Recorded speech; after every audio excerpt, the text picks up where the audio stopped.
questions. If you might stand up and get a drink if you like, but please yell out your question and I'll repeat it, and we can go from there.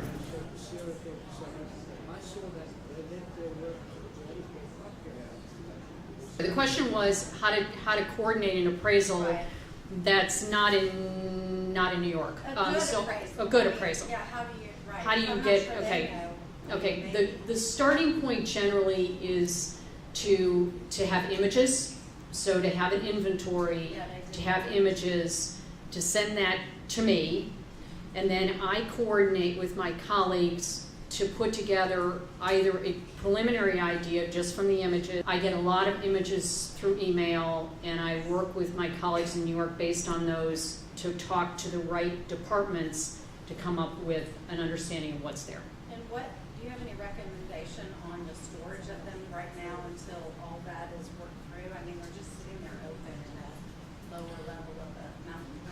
If they're not, I mean, if you think that the snow is going to come, they're talking about storage of the collection. Just put them somewhere where you know they're going to be dry. You don't have humidity issues in Park City. I mean, you're not going to. That's not an issue. It's hard to collect. Yeah, and make sure that it's not exposed to light. Particularly if it's works on paper. I mean, it's less of an issue with oil paintings, but if it's works on paper, keep them away from direct sunlight. Keep them flat. And flat, yeah. If they can find, are they works on paper? What are they? Nick, they look like oil paintings to me. They're all paintings? They're framed in very old frames, and they're sitting. Yeah. Well, you just want to make sure that if you're leaning them somewhere, that you're leaning them with something in between and face to face, not back to front and that kind of So thing. the wires aren't. Yeah, the wires aren't poking in. Yes. When you design for artwork in a house, do you design it for a specific piece of art or generic enough that any art can go in? I mean, are there just guidelines to make a good place in a house for art? That it's not. That's a good question. Yeah. Repeat the question. So the question is, when we're designing for artwork, is it tailored for a specific work of art versus or general conditions? I would say that it depends on the artwork. I mean, there's some very idiosyncratic works of art that have special structural requirements or special lighting requirements, and then you're kind of tailoring it for that work. I would say, though, in general, we tend to, our own approach in terms of architecture is to create a kind of framework for our work, so really good lighting, and kind of controlling the space in a quieter, more discrete way that can accommodate a range of artwork.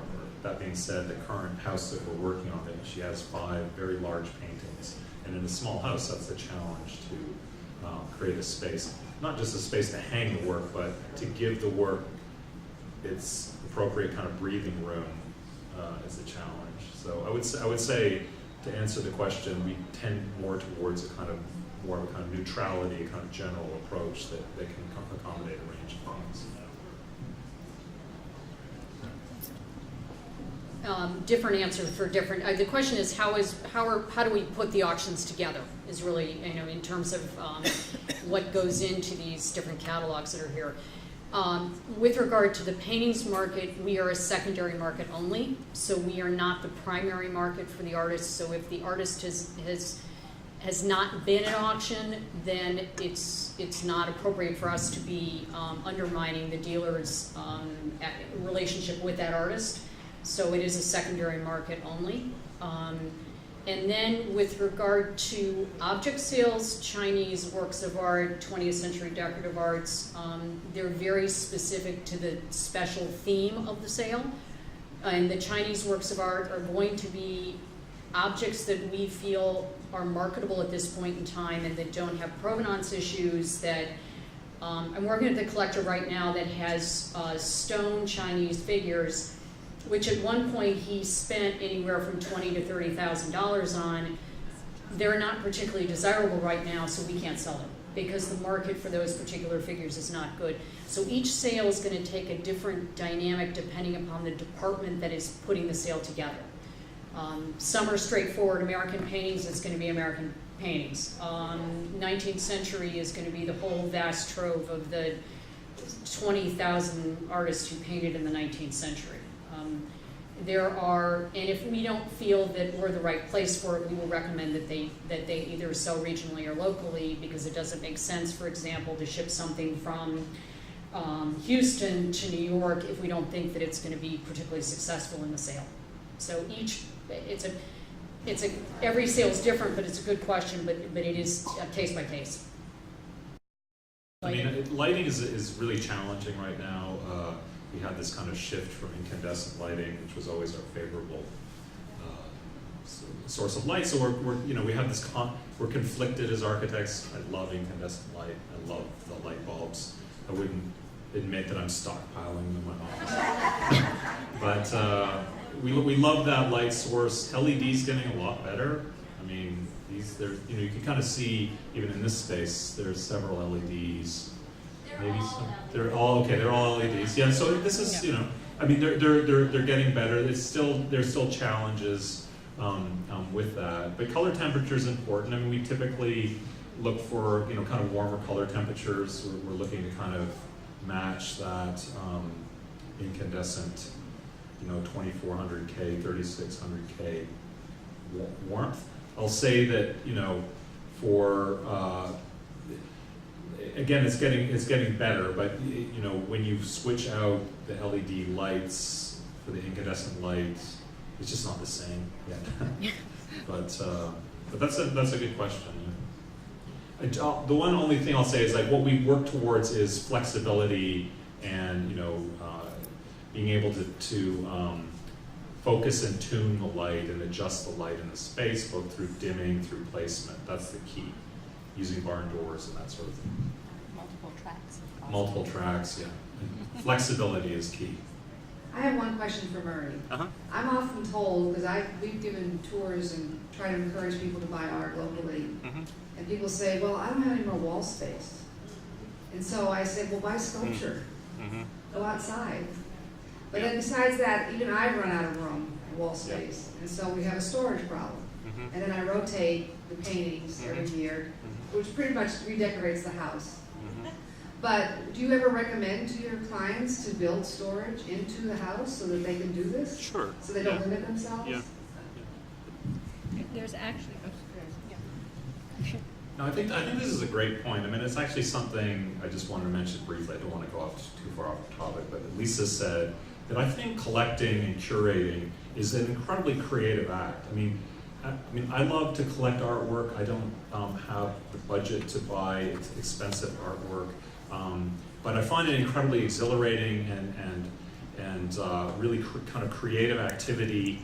There was a recent article that I read by Roberta Smith, the art critic in New York, who I've read a lot and really love her writing about artwork. And she had written about her collection of artwork, which is, I think, exclusively work that she finds in flea markets by unknown artists that she purchases for $5 and $10. And I found this, I mean, you should Google this article, as it's such an interesting article coming from such a key figure in contemporary art, that her collection is really work that has, monetarily very little value. So what she's doing is really for the love of collecting, the love of finding work, and work that really speaks to her, that's completely separate from, I mean, I understand artwork is a valuable commodity, but it's just that notion that a collection can be a really kind of personal act. So I love houses that, my mother-in-law, Joanne Lewis, is an art writer. She wrote for the Washington Post for many years as an art critic. And her approach, I mean, she has this incredible collection of artwork, very eclectic, and it's constantly rotating. She has stacks of paintings kind of stacked up against the wall. She has picture rails. She's constantly moving things in and out. So every time we're in the house, the work is shown differently, and it's a really living thing rather than kind of artwork that's static. Now, every collector is different, but I kind of love that idea that a collection is something that's very active. It's almost like a diary, and you're putting work away. But that's a good point. I mean, storage is very important, but the work is constantly changing within the house. It's really like a living thing. Can I just say that for the first time ever, there is actually professional art storage warehouse here in Austin. So if you collect more art than you have, there is actually a place to have it. Before we had to go to Houston or Dallas. And I don't know if you've heard of the Vogels, but the Vogels were a couple in New York, and he was a postman and she was a librarian. And they used her salary, and they went and befriended all the minimalist artists, and they started buying their work. And they did works on paper mostly. And if you went to their house, they had 1,000 cats, and the work was all under the bed. And the collection went to the National Gallery, and then they made the provision that some of it went regionally, and it went to make museums that had had to show their work anyway. That was one. Leo Steinberg, who was a professor of art history, and when we acquired his collection, he lived in New York City in a small two-bedroom apartment. He did not use his oven or his dishwasher, and he had his prints in there. He collected, thousands of prints, and he did this on a professor's salary. So he did not have. He had the acumen and the ability to do that. But there are lots of people who have put together really, really important collections who aren't millionaires. There are people who just have a passion that they follow. And I think it's really cool to meet the artist. When you get an opportunity, so much of even contemporary that can be very hard to understand to the layman on occasion. You can look at things and go, oh, what is that? If you meet the artist and they tell you the story, and you understand where they're coming from and what they were thinking about and what titles they thought of titling. It says untitled, but they had all these ideas of what they're going to title it before it came up untitled. If you get to that point and you suddenly think, oh, that's really cool, and then you own it and you think about them, and then you buy another piece by them, and then you meet some other artist, it's the best way to live with art. I mean, there's no question that if you can have that opportunity, just seek out the studios, seek out the artists, and don't be intimidated to ask questions. If you go into a dealer, that's the other thing in the expo thing that we were talking about. If you go into a dealer and they don't have prices on the artwork, just go up to them and say, how much is it? Because they're either going to look at you, and who cares whether you ask, right? You wanted to know what it was. If you didn't put a price on it, just ask them. Don't be afraid to ask questions about the artist, who they're representing, and just get some guts and just do it. And the question is, how we go about valuing things. The base idea for us is if we put it in a sale, we put it as an estimate. So let's say it's 10 to 15,000. My whole world, I think, in terms of estimates. I don't even answer a question at home that's a single figure. I give answers back. No, I don't know, 300 to 400. But 10 to 15,000. Generally speaking, if we did a fair market value, we'd put it at 12,500, which would be the mean of that estimate, and for insurance, we'd put it at the high end. So for estate and fair market value, what we call is the mean of the estimate, and the insurance we generally do at the high end, or if you purchased it for more, we would use the purchase price. Claudia spoke about actually having a good eye, but also the more you look at art, the more of an eye you'll get, and to keep your eyes open, I guess. I also want to point out also pricing for artists is a tricky thing, and my father always just wanted to make it affordable.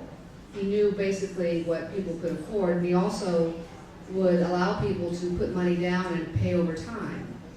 So, and you should always, when you get to become friends with an artist, which you always should do, you probably will end up with a very reasonable way of purchasing the art. So don't ever let the price keep you from buying something that you love. And also, you should buy a major piece, something that's completely out of your budget, just way out of your budget, and buy it over time. But also buy more smaller pieces that are in your budget to sort of fill out the story. It's important to have multiple pieces from an artist to give a broader view, because when you put things on your walls, you're telling a story about yourself as well.